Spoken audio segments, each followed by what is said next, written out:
Mm-hmm. Mm. Mm.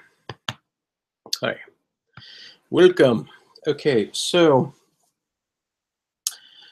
I've been listening to this argument that Jack Angstreich has been posing against capitalists, supporting Marxism,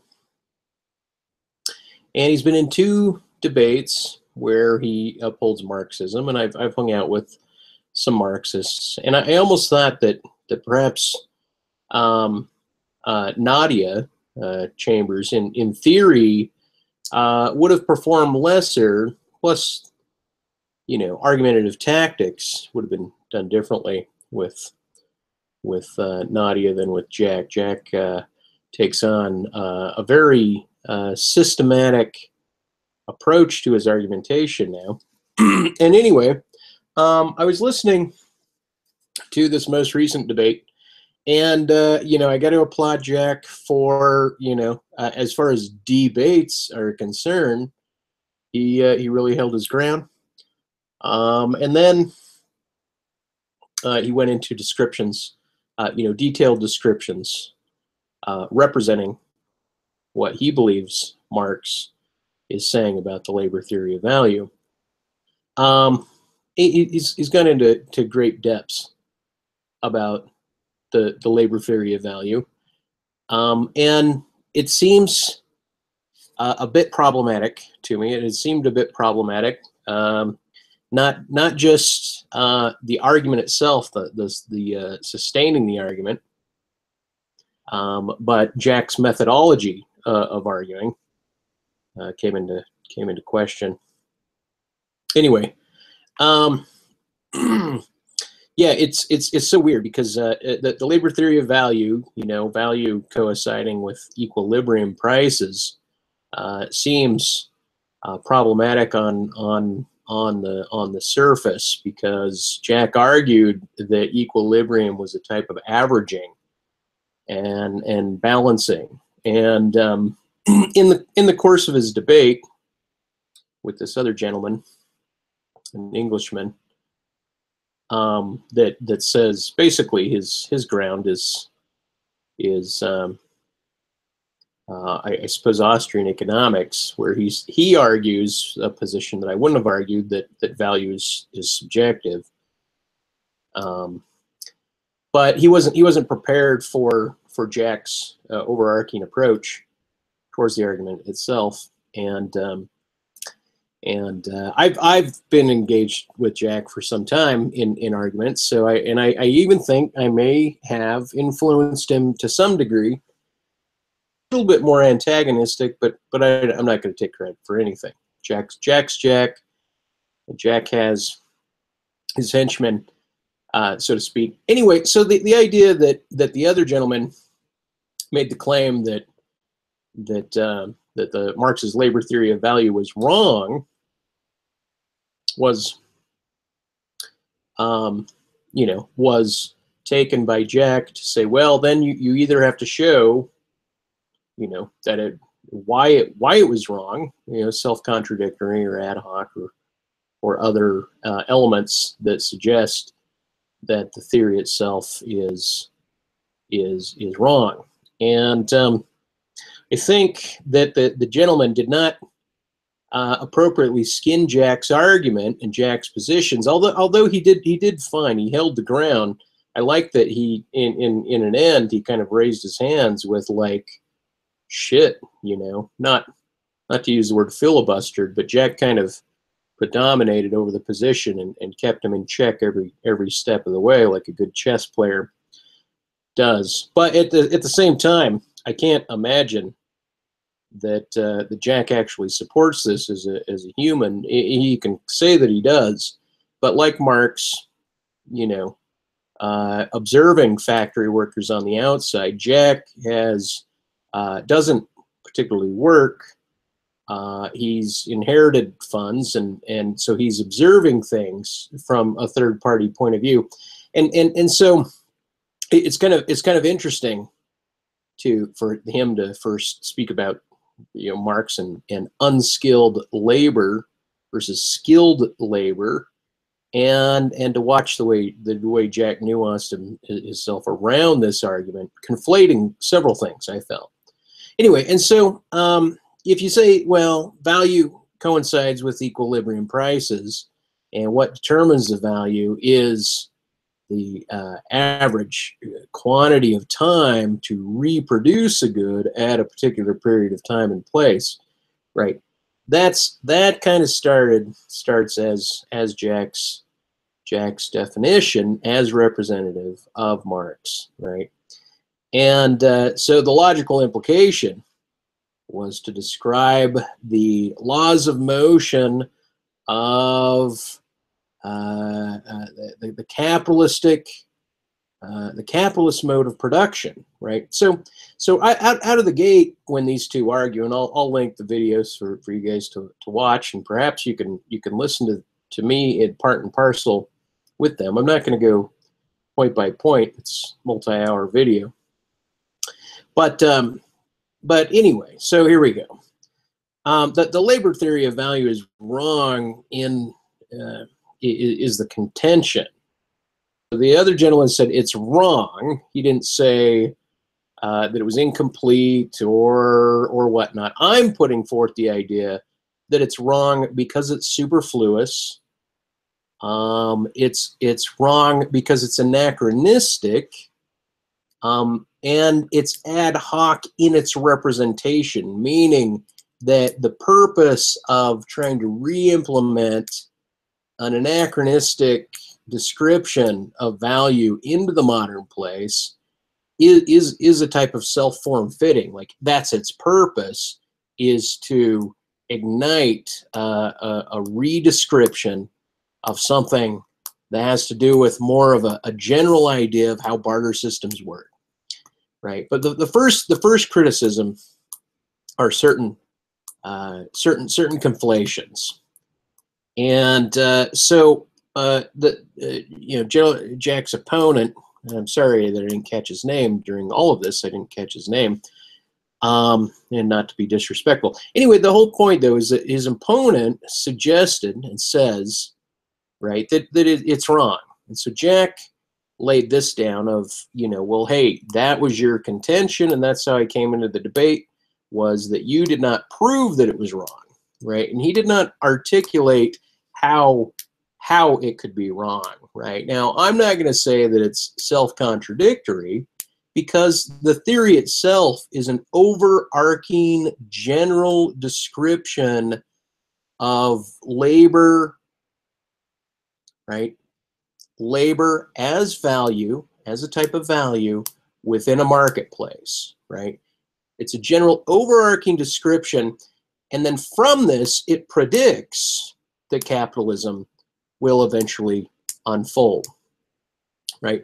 The problem with this out of the gate is that the other gentleman basically said, look, it's not how the marketplace works, which doesn't disprove it. It just means that the modern rival concepts rival it so heavily that it diminishes the idea that somebody bringing up an anachronistic form of economy based on these mere descriptions it's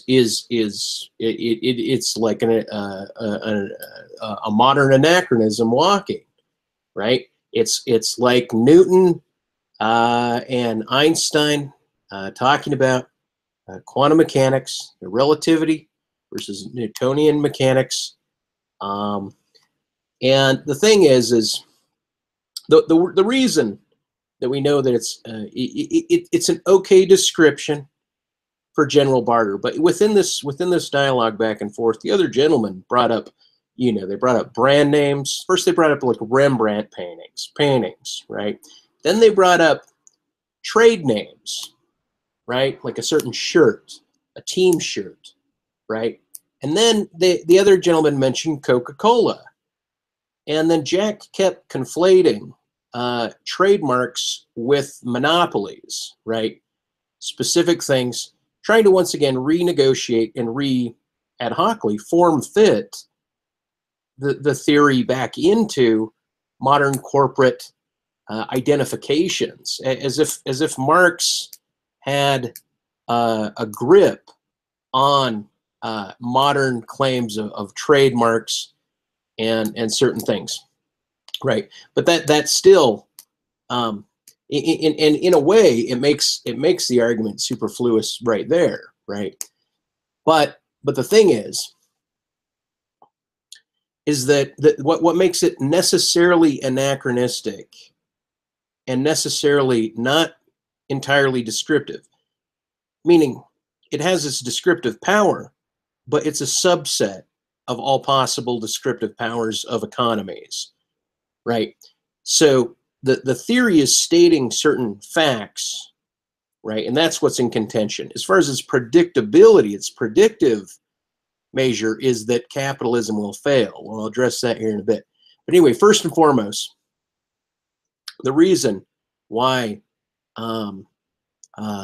it's problematic is because in 1973 there was game theory introduced to the markets, right? This by itself is something that Marx, it's unprecedented. Even the mathematics was not ever invented, and the implementation into modern economies was unheard of. So the idea of trying to take a post-1973 options trading economy, right? We're utilizing game theory mathematics from Nash, right? And trying to then dumb it down and reproject the idea that, hey, everything can be just atomized to the production, right, of labor, right? And so that on its face is a huge skip leap in supply and demand in modern descriptions, mathematically and proven marketplace descriptions that are much more sophisticated than the idea of mere labor theory. Now Jack might say, well, no, this doesn't disprove it, right? But now what Jack tends to do, right, is he takes he migrates the discussion in certain time frames, right? So in the first case, they're talking about labor hours as kind of a barter system, right? This many, 100 labor hours for corn here production, and 100 labor hours for shoes, and the trade on a barter system island gets accounted for in roughly the same way, so that people feel as if there's a type of equilibrium, a type of balance, a natural balance, right? But what ends up happening is that so what Jack did was first the argument was labor produced, and then Jack shifted it, that his opponent brought it back to the idea that an item was purchased, like a machine was purchased that was more efficient, and then Jack then so the situation then went before the product, what it took to do it, and then after the product. So this wasn't delineated, it was conflated in the argument, right?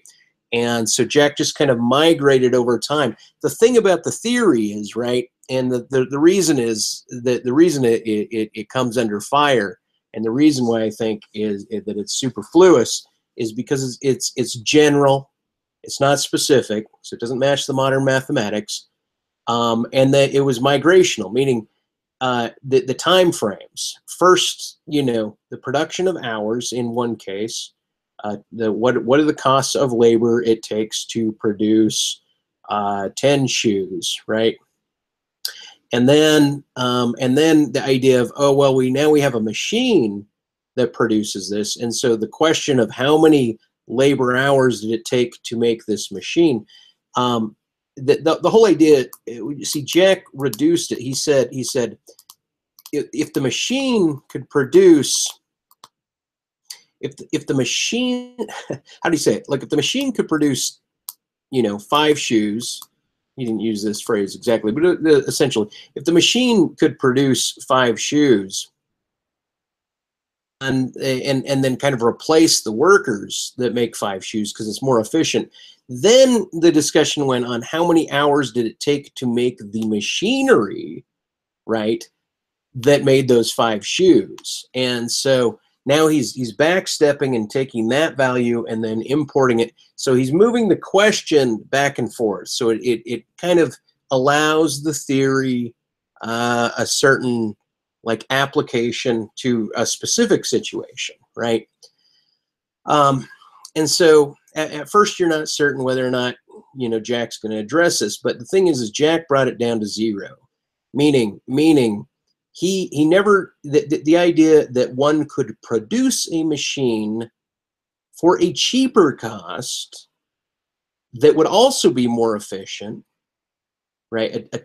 That one, not that one would produce, like Jack would argue that the making of a more efficient machine itself would take more time, right? So this was a premise that Jack seemed to maintain, as opposed to saying to make a more efficient machine, the possibility that to make a more efficient machine might actually take less time, less labor hours, and its production is greater.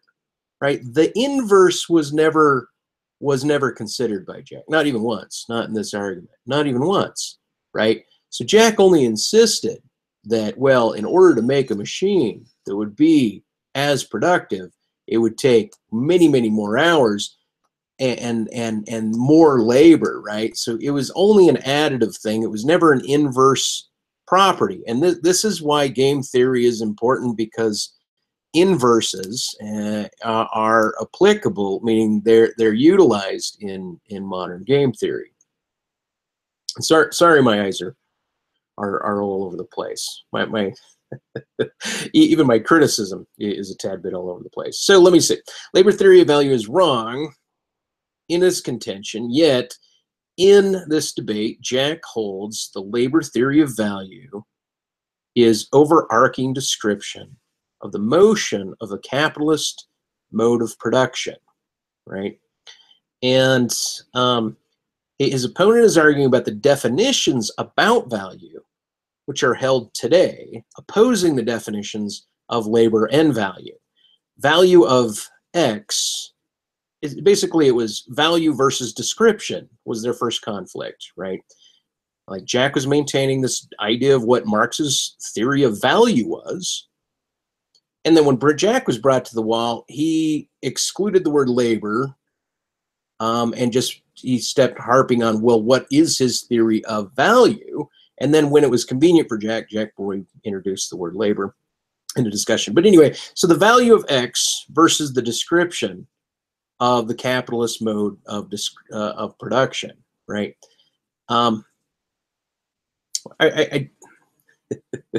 Boy, maybe I should do this, because if I was in dialogue, I could go tit for tat. If I'm on my own, I'm all over the map. So I apologize for that. I think I'll hit some good points here, though. Anyway, so the thing is that the description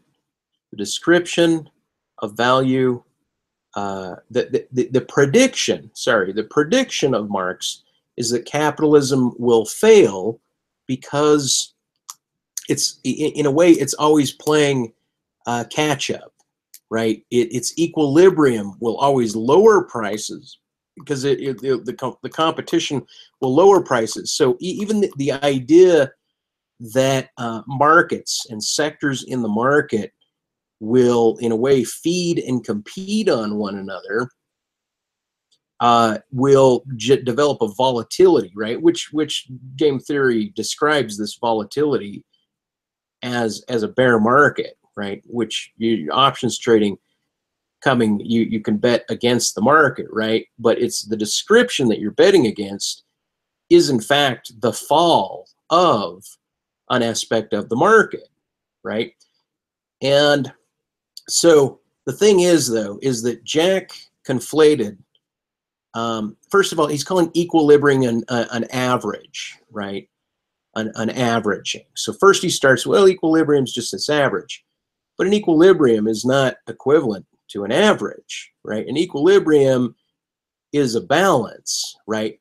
But the fact is, especially after trademarks that are not monopolies, and especially after game theory, and especially after analysis of any open market, you know, we see that there is no such thing as an equilibrium. That equilibrium is a type of averaging an average, right, to see what general balances are. But the idea that a market then can be predicted, right, that first of all, the idea that a market can be predicted, right, tell that to hedge funds, right? They take their losses the same as anyone else, and they're good at seeing trends. But as far as predicting a whole sector of markets, you know, people have lost their pants around the world.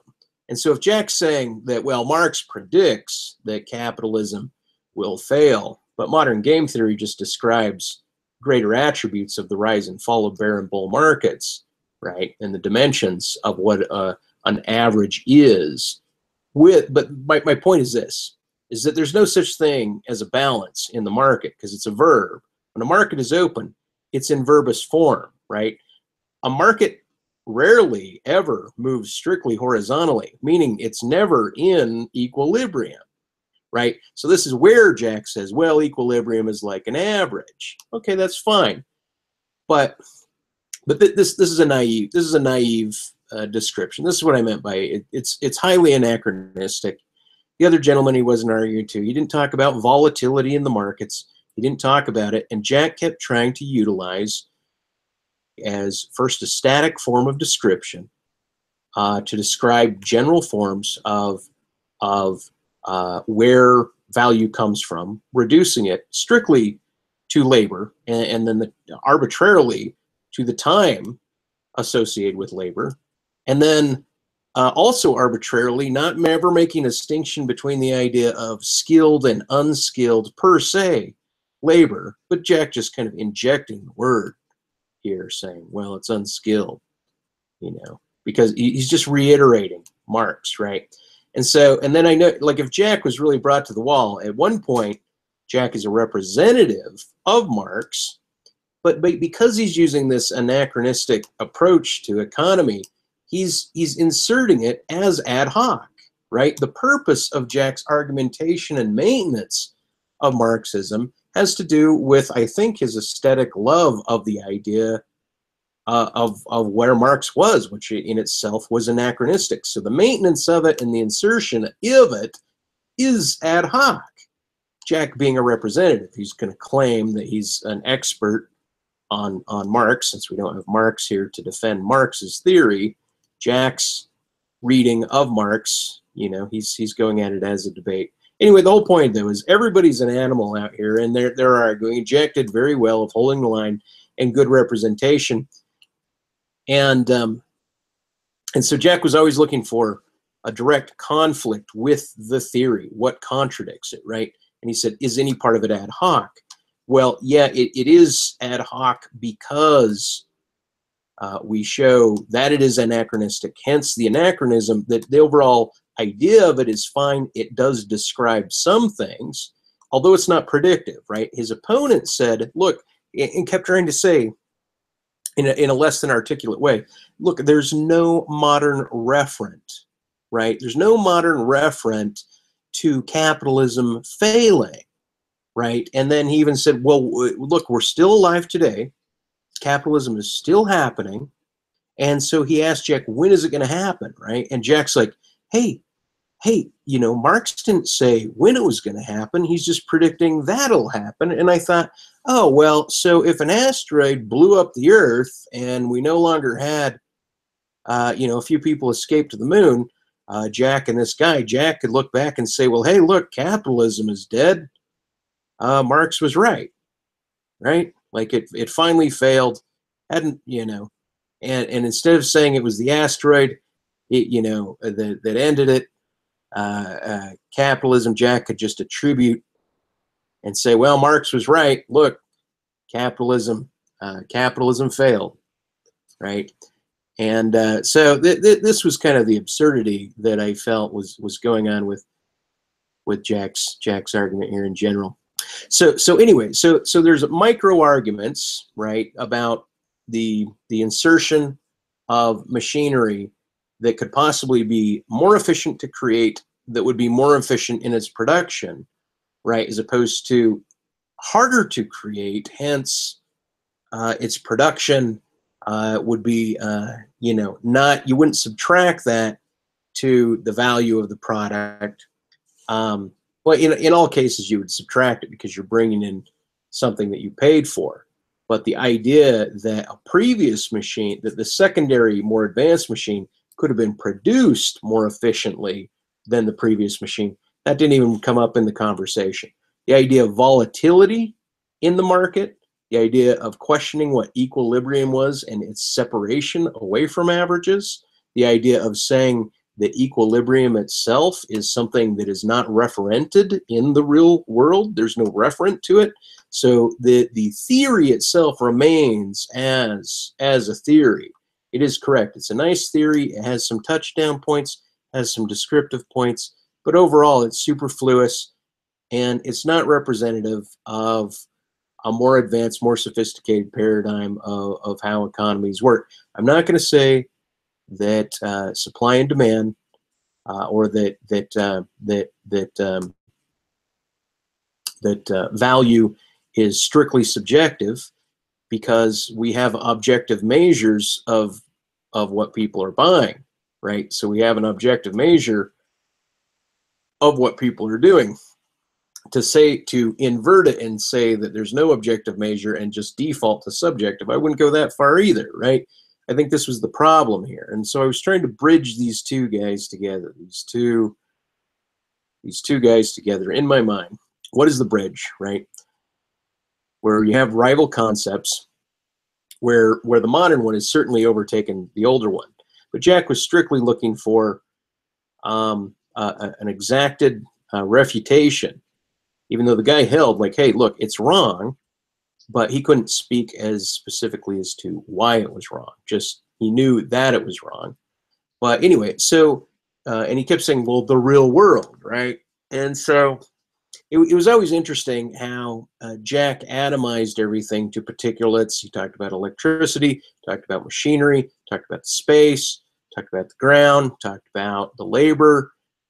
And then once again, it was more, he kept, you know, the labor theory of value, it keeps reducing down to the idea of unskilled man hours to produce either machines that produce or produce products that are sellable, right? And then they talked about a bunch of stuff from Coca-Cola and trademarks and monopolies down to bread and more fungible, replaceable objects. So as far as like a barter system in general, fungibility with products, talking metaphoristically, is one of the touchdown points of where a description of the labor theory of value actually has some sort of sense.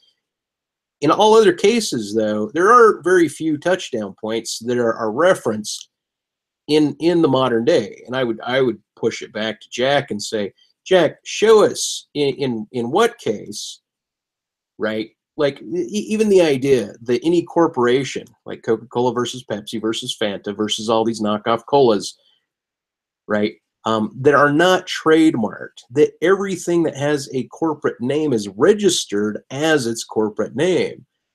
And there's plenty of things that are exchangeable and fungible and indefinite, and digital products, even the idea of digital products, and hours of labor relative to digital products. This is a modern advent. But as far as like actual physical commodities, right, here's where there has to be a caveat where Jack would step back and, oh, we're talking about actual products, right? The labor theory of value, right? I don't know. All I know is Jack really I was proud of Jack because he had good argumentative techniques, but the other guy didn't ask Jack what his discontents were with Marxism. Like, hey, Jack, would you just please tell us what your discontentments are with the labor theory of value, Marx's labor theory of value? Like how are you, being a different organism from Marx, reading and representing Marx, having a different opinion? Meaning, is there any aspect whatsoever agree with this theory, right? It would have been interesting to see if Jack could speak and argue the opposite, because I don't really think Jax is a Marxist. I think because he doesn't have to work for a living and he's describing the markets, this is kind of like a preferable philosophical angle for him to take, because then it kind of like it sets him aside as a third party relative to economic systems. He can spend more time thinking about argumentative philosophical techniques and tactics for debate, right? And not worry about actually describing reference in the real market that describe how capitalism not only continues, but how it hasn't failed, right? So anyway, so the idea that Marx is saying, well, capitalism is unsustainable, there is no referent to suggest that, not one, right? So it doesn't defeat the theory, but here was the problem. Okay, so here's the idea.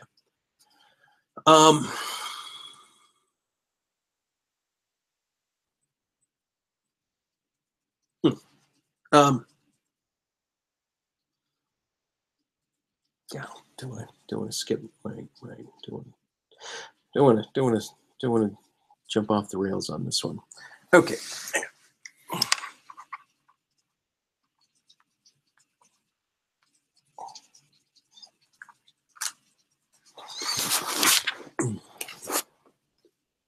See, now I want to rewind what I just said. Like, what did I just say? What was I just leading up to here? Okay, so anyway, see, now I gotta try to remember what was I just leading up to. The theory itself, because there's no referent, right, of the failing of capitalism, right? What this is doing is, see, here's the other contention, right? Whether it was a barter system, whether or not it was pre-corporate trademarks, adherence to patent laws, all these advances, modern advances prior to game theory and economy, whether it was any of those things, the idea that there is an equilibrium, right, is a type of general averaging of market sectors, right, which can be reduced. You can analyze averages over multiple sectors or within sectors, within certain companies. This is what I meant by the theory itself is attempting first in one place to be very specific and descriptive, and then to be before an event and after event, and then an overarching event with the prediction that because so Marx is producing this idea, right, that capitalism is unsustainable over the long haul, right?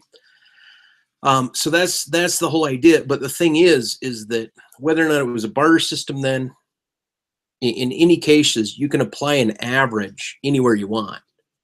With throughout the history, you can average anything, right? Anything that's measurable, you can find an average, right? And you can look for equilibriums when equilibriums occur, general balances, and those are temporal also, right? So the reason the labor theory of value in its predictive quality is incorrect, not only because there is no modern referent to capitalism failing.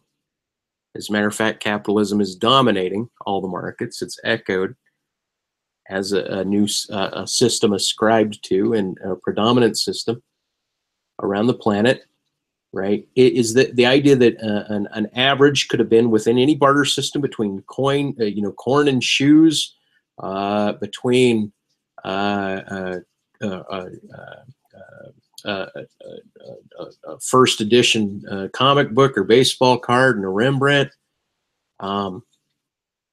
You can average all sorts of things, but okay. So what am I saying, right? What I'm saying is that it's incorrect. It's incorrect. Let's see if I can articulate this. Because boy, I'm beating around the bush trying to find the right vocabulary words. Just that very specific vocabulary word, right? it's incorrect to suggest that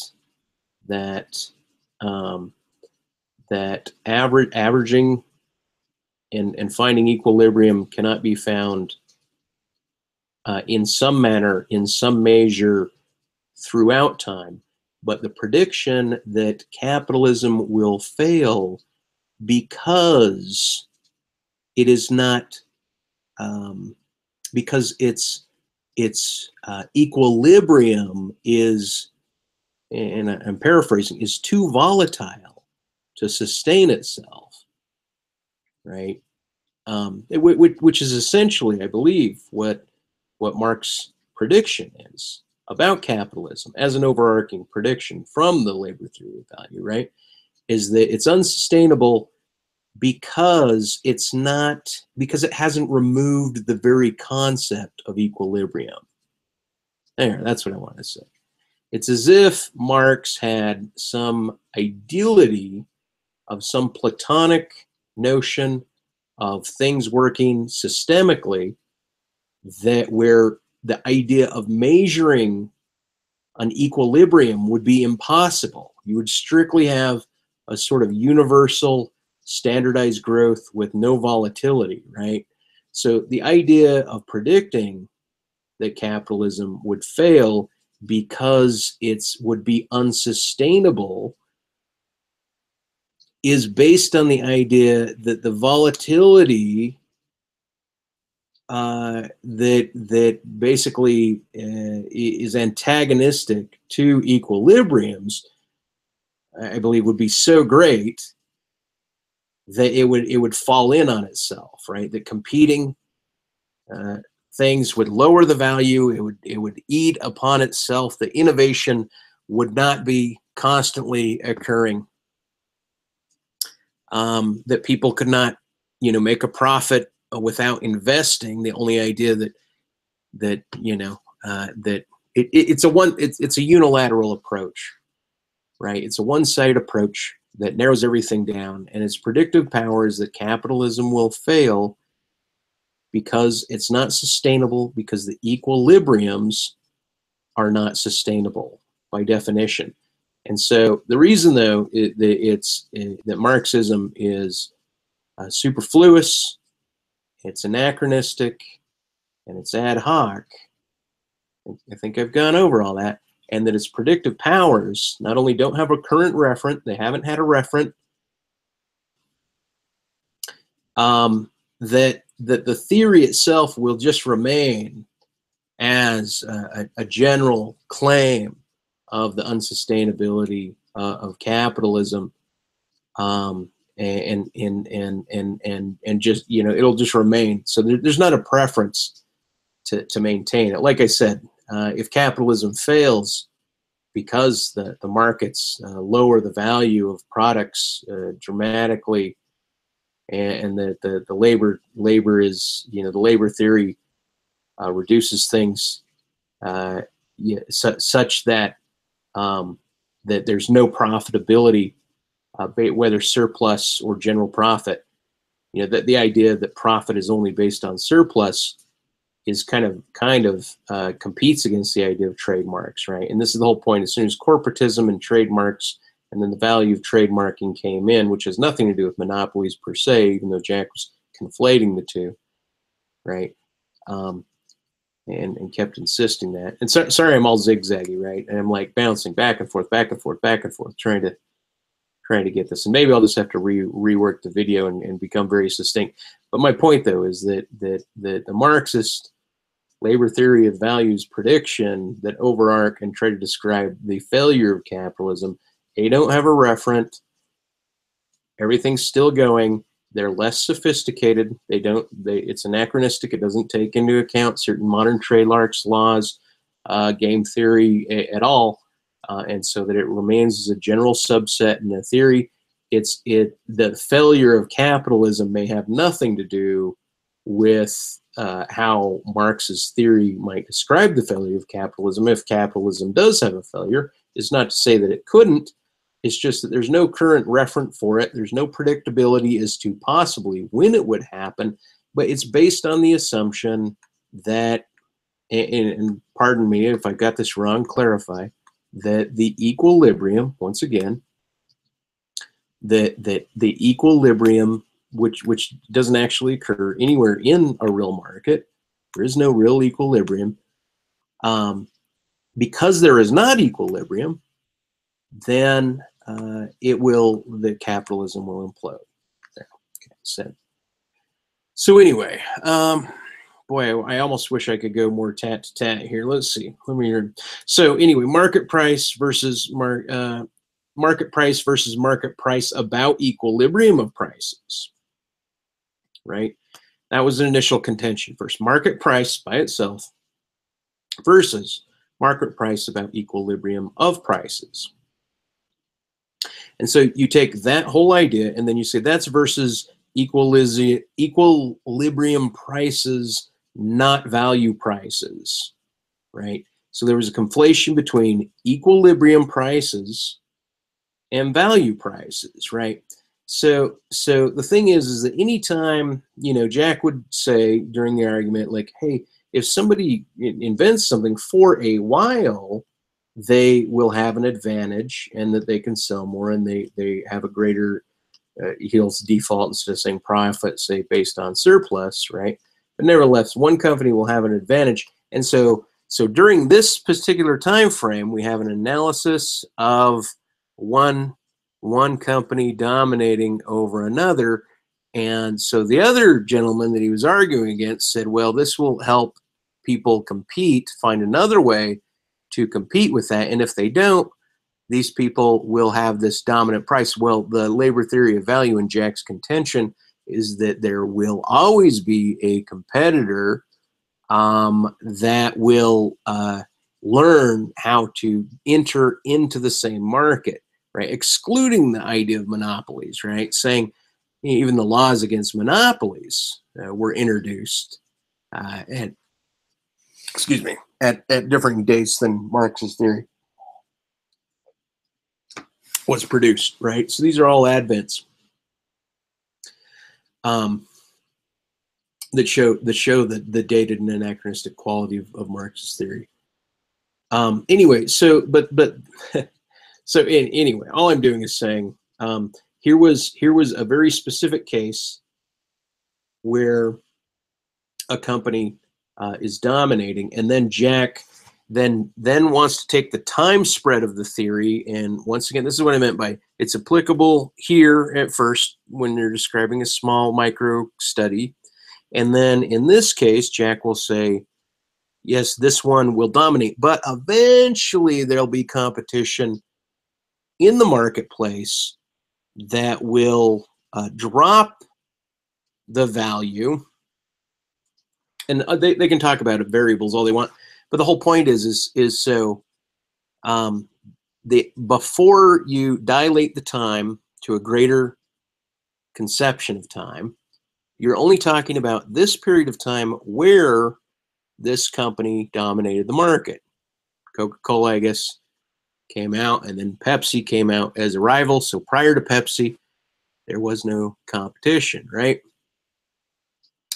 But anyway, and so the whole point, though, is that the theory itself, although it's reduced to segments like Planck labor hour theory of unskilled labor, like it's got a very kind of not a vague description, but it's a temporal description. Then the theory then becomes atemporal, right? It can describe temporal things, but then Jack will say, well, over a long enough period of time, competition will arise, and then we reanalyze this greater dilated space of time, and we find a new average, and then we find the equilibriums based on these averages, right? And so this is a positing thing, and this is what allows the atemporality of the theory to migrate to almost any measure, right? Which then it becomes arbitrary, right? And the other guy, and once again, the prediction that capitalism would fail, and the other guy said, well, hey, Jack, it hasn't happened yet. When is it going to happen? Jack said, well, it doesn't have to say when.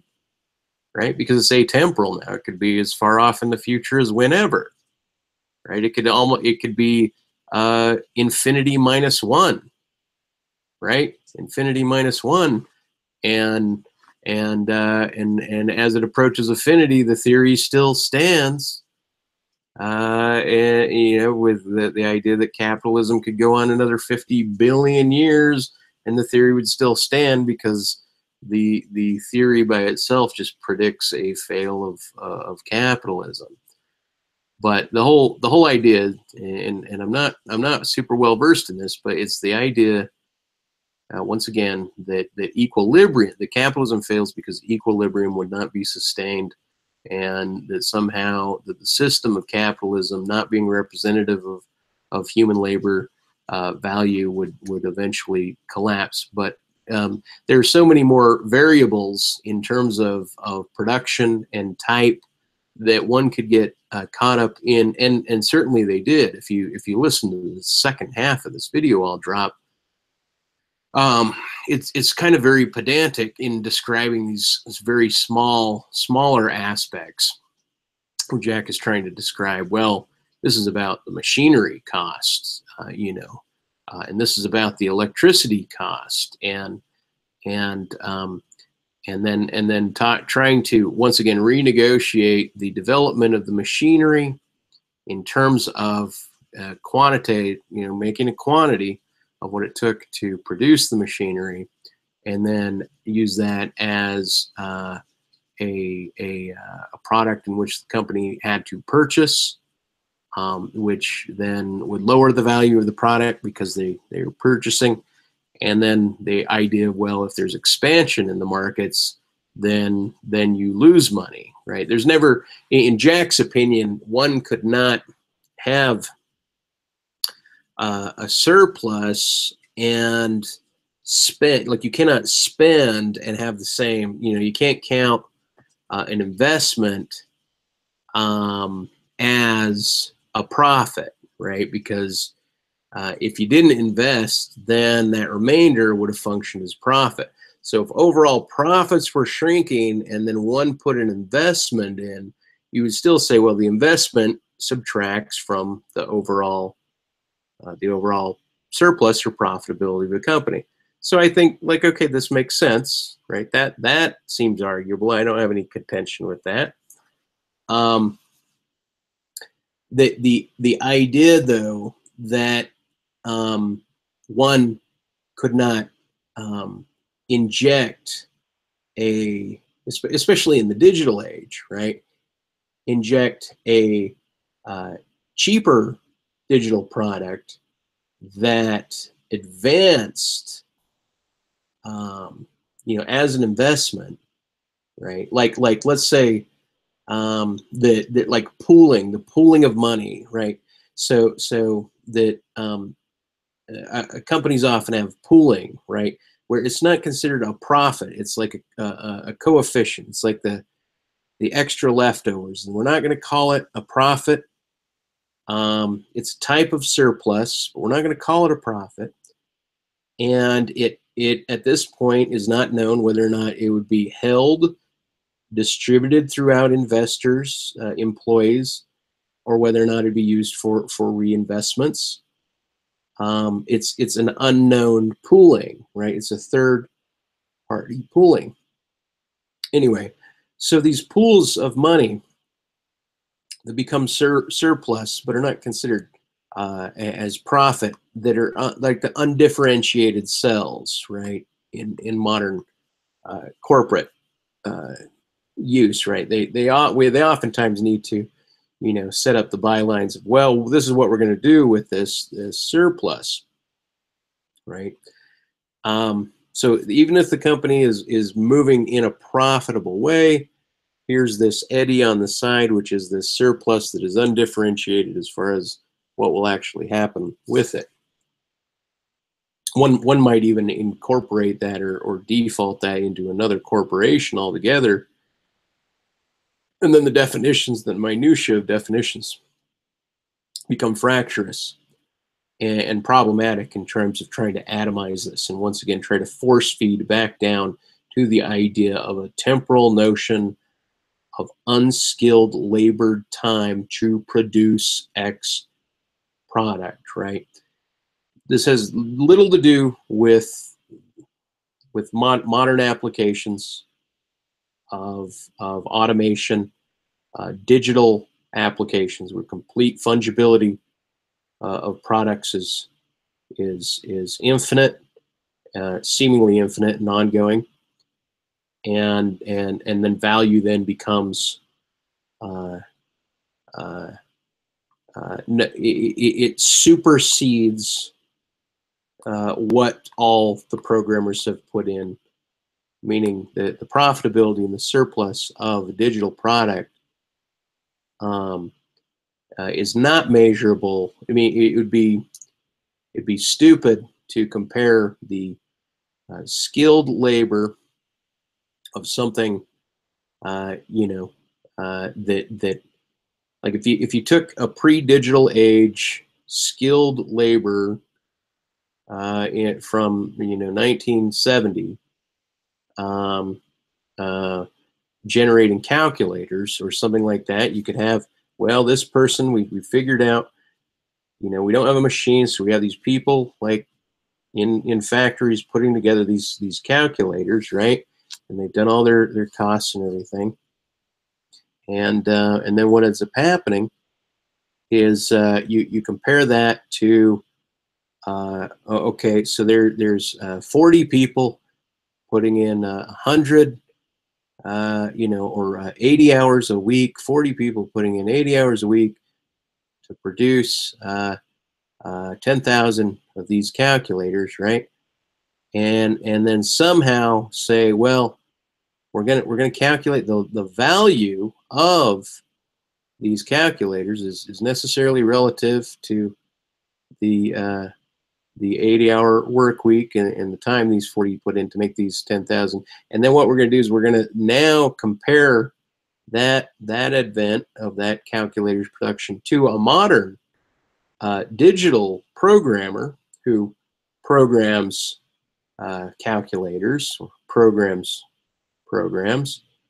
and put in 80 hours a week for 3 weeks, and has produced 20 billion distributed, I shouldn't say 20 billion, but has produced 4 billion bits of data. Basically the person of the modern day, the value of the product would be a micro amount if you were to take each one of those digital products that it was sold at, right? And so here now we're not talking about value about what one could sell one for, but we're looking at what one already did sell something for, right? And we're looking back at what the value was, not what the value is said to be.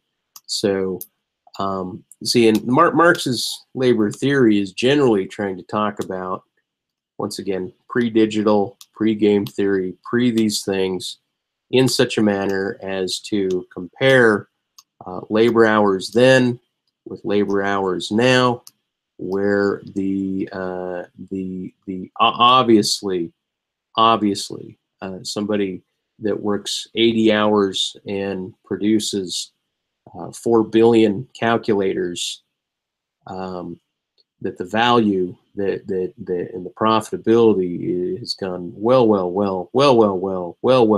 stupendously larger, greater than the the 40 people working 80 hours a week to produce 10,000 calculators did back in the 70s.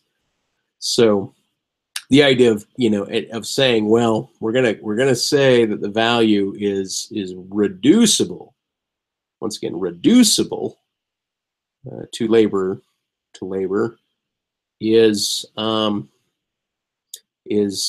of dumb. Now, and Jack's pushback will be, well, no, more people will have access to produce competing calculators, right? Well, they're going to compete and produce these competing programs, and so now we're going to reapply the theory, and we're not gonna compare what was to what is. We're just going to compare once again what is to as a sector now, as a concurrent contemporary sector, with the production within the sector, right? So once again, it's kind of an atemporal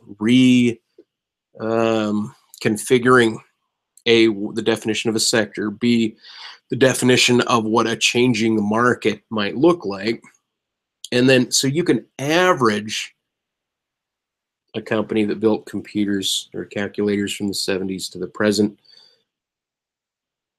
maybe like say, oh, it's IBM or something, right? But at one point there has to be some sort of segmenting off and saying, well, here we're and we're going to arbitrarily say that as soon as this automation became digital per se, we're going to refer to this as a new sector, right? But that functions almost arbitrarily. And so anyway, I think I've made my point clear in a very long dilated way. So anybody that's listening, thank you very much. And boy, I sure hope that I can do my next video more directly, more straightforwardly. Wow, did I just waste some time? Well, I got some time to waste, labor and all.